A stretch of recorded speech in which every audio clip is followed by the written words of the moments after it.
తెలంగాణ ప్రజలు గమనించాలి.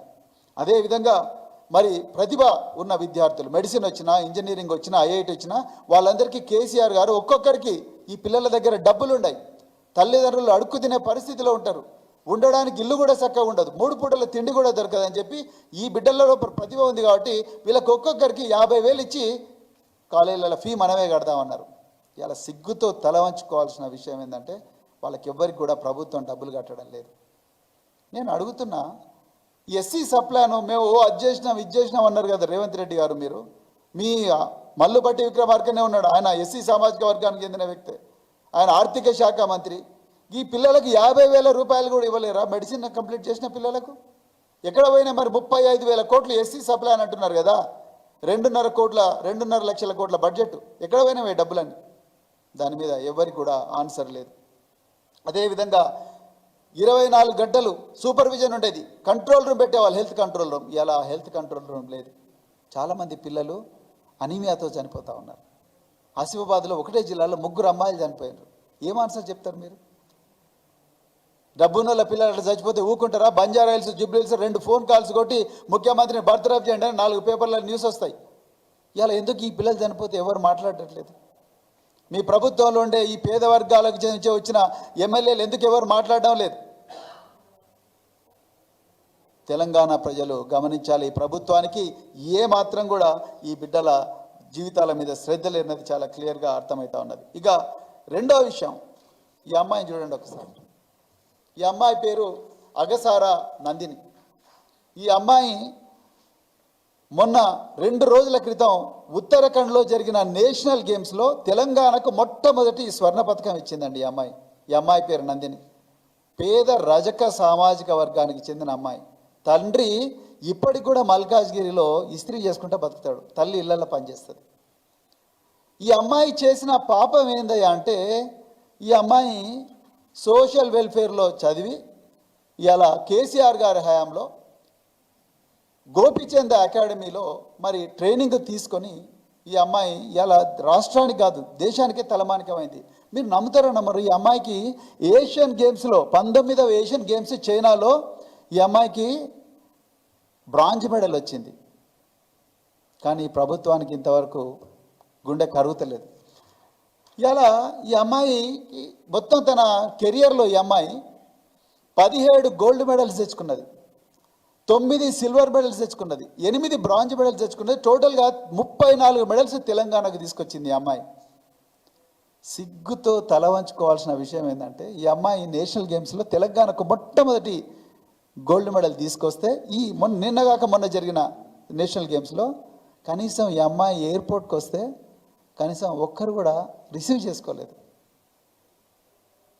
ఎందుకు ఇంత వివక్ష ఈ అమ్మాయి మీద? బీసీ వర్గానికి చెందిన అమ్మాయినా? మీరు బీసీ కులగణన అంటారు. ఒక అమ్మాయి అని వివక్షన?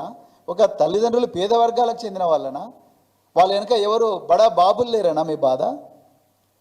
లేకపోతే వాళ్ళు బీసీలనా వివక్ష? లేకపోతే సోషల్ వెల్ఫేర్లో కేసీఆర్ గారు హ్యాండ్లో పెట్టిన సోషల్ వెల్ఫేర్లో చదువుకుంటున్న వివక్షన? ఎందుకోసం? ఒక గోల్డ్ మెడల్ సంపాదించి తెలంగాణ ఇజ్జత్ నిలిపిన ఈ అమ్మాయిని ఎందుకు మీరు ఎయిర్పోర్ట్ పోయి రిసీవ్ చేసుకోలేదు? బాజా భజంత్రీలతోని ఎందుకు మీరు తీసుకురాలేదు? అంటే మీరు ఓన్లీ క్రికెటర్ సిరాజ్కే మీరు మొత్తం బాజా భజంతో తీసుకొస్తారా? లేకపోతే నిఖత్ జరీన్కే ఇస్తారు? వాళ్ళకు డిఎస్పీ ఉద్యోగం ఇస్తారు, సిరాజ్కు ఉద్యోగాలు ఇస్తారు, వాళ్ళకి ఒక్కొక్కరికి ₹1 కోటి ఫ్లాట్ ఇస్తారు. సంతోషం, ఇవ్వండి. We have no objection at all. We encourage it, we welcome such decisions. But ఈ అమ్మాయి ఏం పాపం చేసింది? ఈ అమ్మాయి ఏం పాపం చేసింది? ఏషియన్ గేమ్స్లో బ్రాంజ్ మెడల్ తీసుకురావడం చేసిన తప్ప? కనీసం ముఖ్యమంత్రి ఈ అమ్మాయిని అభినందించలేకపోయాడు. కానీ ముఖ్యమంత్రి కనీసం అభినందన కూడా చేయలేకపోయాడు. మరి విద్యాశాఖ మంత్రి మీరే కదా, మరి తెలంగాణ ఇజ్జత్ నిలిపిందిగా ఈ అమ్మాయి. సో ఈరోజు ఇది పరిస్థితి. కనీసం ఈ అమ్మాయికి ₹1 కోటి అందరికి ఇచ్చినట్టే. నిఖత్ జరీన్కి ఎట్లయితే ₹1 కోటి ఇచ్చిండ్రో, సిరాజ్ క్రికెటర్కి ఎట్లయితే ₹1 కోటి ఇచ్చిండ్రో, ఈ అగసార నందిని కూడా ₹1 కోటి ఇవ్వాలి. ఆమె కూడా ఒక ఇల్లు, స్థలం బంజారాహిల్స్, జూబ్లీ హిల్స్, ఉప్పల్ బగాయత్లను లేకపోతే జవహర్ నగర్ సంబ్లాలో కాదు, బంజారాహిల్స్, జూబ్లీ హిల్స్లో ఎట్లయితే పివి సింధుకి ఇచ్చిండ్రో, సానియా మిర్జాకి ఇచ్చిండ్రో, ఈ అగసార నందినికి కూడా ఇవ్వాలి. ఈ బీసీ పిల్లలు కూడా మనుషులే, వాళ్ళు కూడా తెలంగాణ బిడ్డలే అనే విషయాన్ని కూడా నేను డిమాండ్ చేస్తూ, మరి తెలంగాణ ప్రభుత్వం ఈ ఘోరమైన విద్యార్థి వ్యతిరేక, బీసీ వ్యతిరేక, పేద వ్యతిరేక విధానాలను ఖండిస్తున్నా. ఇంకా చివరిగా నిన్నగాక మొన్న నాగర్ కర్నూలులో తెలకపల్లిలో ఒక గురుకుల పాఠశాల, బీసీ గురుకుల పాఠశాలలో ఇద్దరు అమ్మాయిలు, చందన మరియు వైష్ణవ్ అనే అమ్మాయిలు అనారోగ్యంతో వాళ్ళు హాస్పిటల్ బారిన పడ్డారు. ఆ చుట్టుపక్కల వాళ్ళిద్దరు అమ్మాయిలు ఆకలితో బాధతోని ఏడుస్తూ ఉన్నారు, నొప్పితో ఏడుస్తూ ఉన్నారని ఎవరో ఫోన్ చేస్తే బీఆర్ఎస్ నాయకులు శివశంకర్ గారు ఇంకొక 5-6 మంది కలిసి పోయినరు. హాస్పిటల్కి పోయిన తర్వాత ఆ శివశంకర్ అనే ఒక నాయకుడు ఆయన ఒక స్టేట్మెంట్ ఇచ్చిండి, ఈ హాస్టల్లో ఫుడ్ పాయిజన్ అయినట్టుగా ఉన్నది, మరి మేము డిమాండ్ చేస్తున్నాం తెలంగాణ ప్రభుత్వం ఇప్పటికైనా కూడా సదుపాయాలు మంచిగా చేయండి, ఈ పిల్లల జీవితాలు అగమ్య గోచరం అవుతున్నాయి, తల్లిదండ్రులు భయపడుతున్నారు, పక్కా భవనాలు లేవని ఒక స్టేట్మెంట్ ఇచ్చిండు. అది ఇచ్చిండో లేదో మరుసటి రోజు టీ న్యూస్ రిపోర్టర్ శంకరాచారి, ఆ న్యూస్ చదివిన వ్యక్తి ఆయన మీద, అదేవిధంగా ఆ శివశంకర్ మీద పోలీసు వాళ్ళు ఎఫ్ఐఆర్ బుక్ చేసిండ్రు. ఇక ఏం చెప్పాలి, ఆ రాజేష్ రెడ్డి అనే ఎమ్మెల్యే ఉన్నాడు, ఆయన ప్రోద్బలంతో డాక్టర్ రాజేష్ రెడ్డి అంటే ఆయన మరి ఏం డాక్టర్ చదివిండో ఏమో నాకు తెలియదు, కానీ ఇగో ఆయన నిన్న ఎఫ్ఐఆర్ చేసిండ్రు. నేను ఎస్ఐ గారితో మాట్లాడినా, ఎట్లా ఎఫ్ఐఆర్ చేస్తారు, ఆయన ఫుడ్ పాయిజనింగ్ అని చెప్పిండు, మీరు ఫుడ్ పాయిజనింగ్ కాదని ప్రూవ్ చేయండి.